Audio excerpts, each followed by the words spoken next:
I hope we're well. Hope we've all started the week really well. So today I want to talk about really when bad things happen, kind of what is your reaction to it. So this could come in the form of a lot of things, be it you eating something bad, um, you having a very stressful day, something bad going wrong at work, um, having an argument, or something like that, or I don't know, maybe not being able to train on a day, etc. And what is your reaction to those things? So if things don't go to plan, what is your reaction um, to that perceived problem?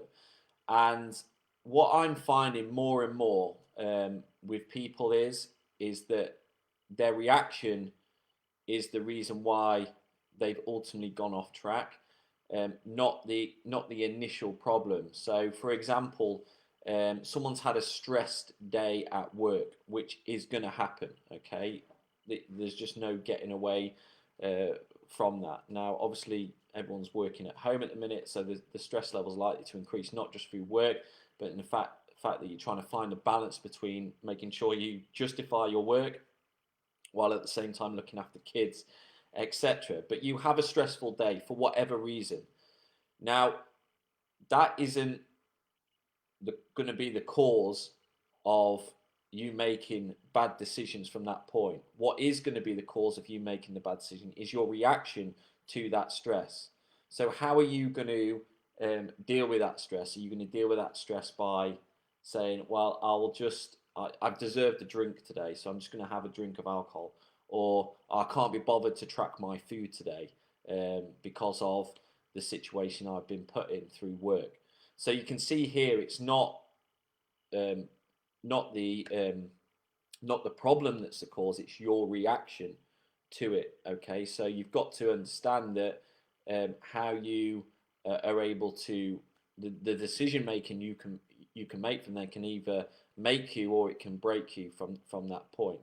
And another thing is kind of based a bit on perception. So problem being like you've gone off track with your eating, you've eaten a bad food, and then what is your reaction to you doing that?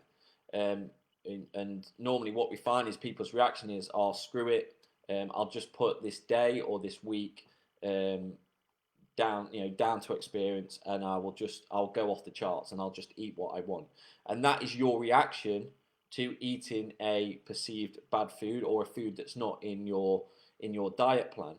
Whereas, if your reaction was, well, I've done it now, I can't do anything about it other than learn from it and move on, but my next meal is going to be back on track, going to be back following the nutritional plan that either I've set myself or my coach has set myself, and I'll get back up from there. So how you perceive doing something as well as the reaction to it, it is the problem. Okay, it's not the fact that you've initially made a mistake or you've failed, as it were. So one bit of advice I would like to come on here and give you guys today is that next time when things don't go to plan, or when you seem to have everything sorted and then something spontaneous happens, is your next your next decision or your next piece of action is really, really important. Okay, and your decision making on how you react to that problem is absolutely crucial when it comes to your health and when it comes to your fat loss efforts. So I always try and be open-minded about everything that happens, and spontaneous things are going to be happen on a day-to-day basis with everyone. But you've got to understand that your decision making and your reaction to that problem that happens and that occurs right there and then is absolutely crucial for you going forward. So just be aware of that and just understand that the initial problem isn't necessarily the cause. It's how you react to it that is.